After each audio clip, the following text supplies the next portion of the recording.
Sakura and her 3 magical powers.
Long ago, on the island of Honshu, in the shadow of sacred snow-topped Fujisan, there lived a young woman named Sakura. Sakura lived with her family in a small village in a simple bamboo gasaho. Though the family had little, that little always seemed to be enough.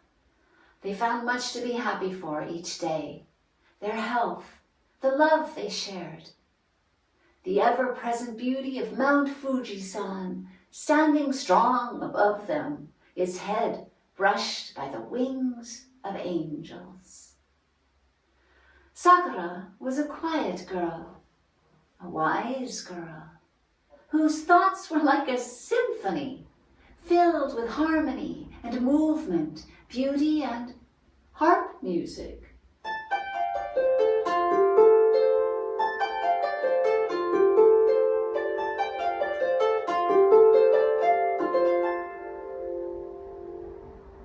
In her heart, she knew she had been blessed with 3 magical powers: the power to look, to listen, and to love.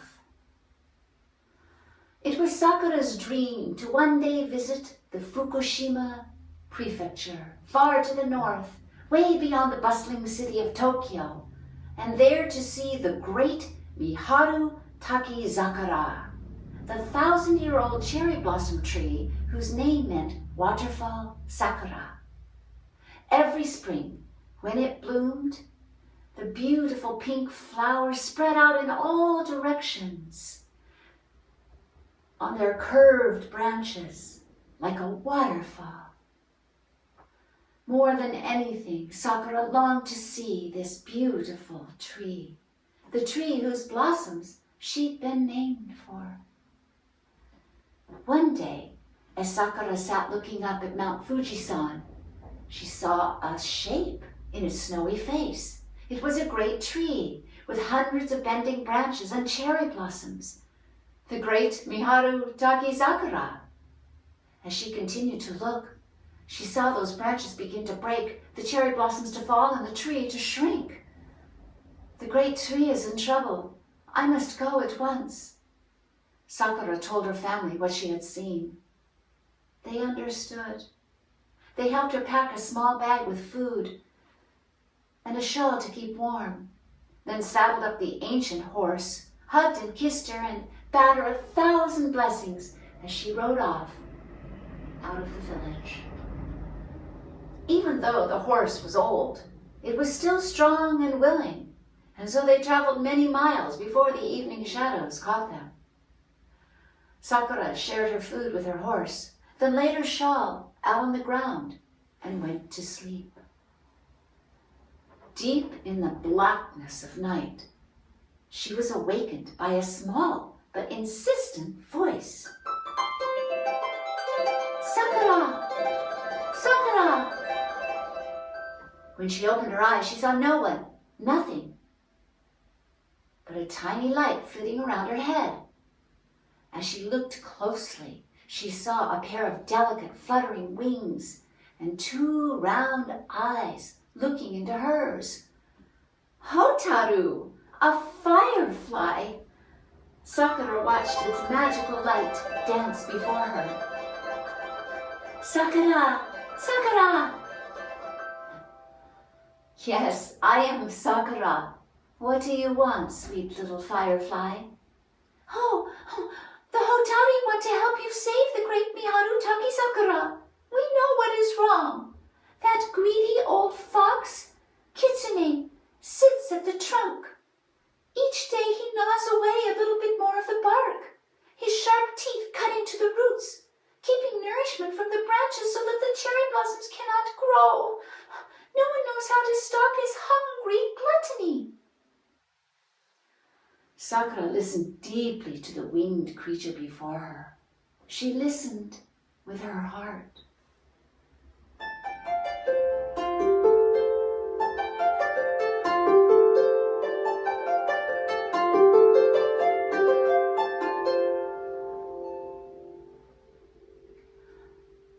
I have an idea, O little one. Oh, let us go with you. We will light the road you travel. A host of fireflies suddenly appeared. Sakura picked up her shawl, woke up her horse, and off they rode through the fields along the road to the Fukushima prefecture. Thousands of bobbing lights, like tiny lanterns, twinkled and danced before them. When at last they drew near to the great tree, Sakura could see that greedy old trickster fox Kitsune sitting at the trunk, gnawing away, licking his lips as he chewed and chomped. Sakura dismounted and led her horse to a patch of grass. There she laid down her shawl, then took from out of her bag a tofu cake that she had made and brought with her. She sat down and began to nibble on the cake. It smelled so sweet that old Kitsune stopped his chewing and lifted his head in her direction.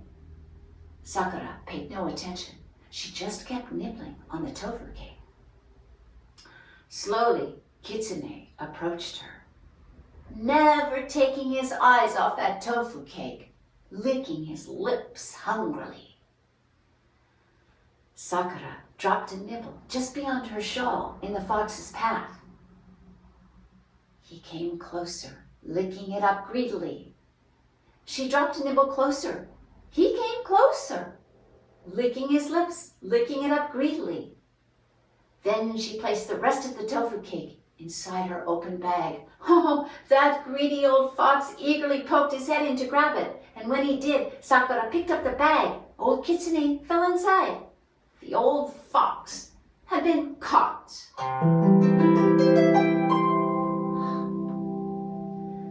Then Sakura slowly walked over to the great Miharu Taki Sakura.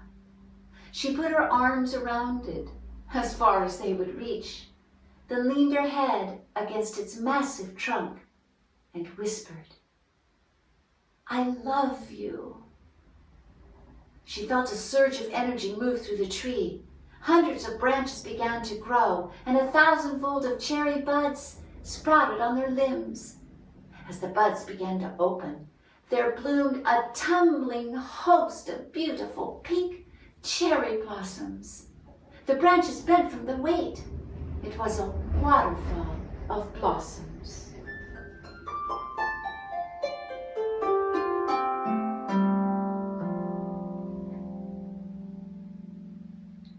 Soon after that, Sakura began her long journey home. She carried the bag with Kitsune still in it.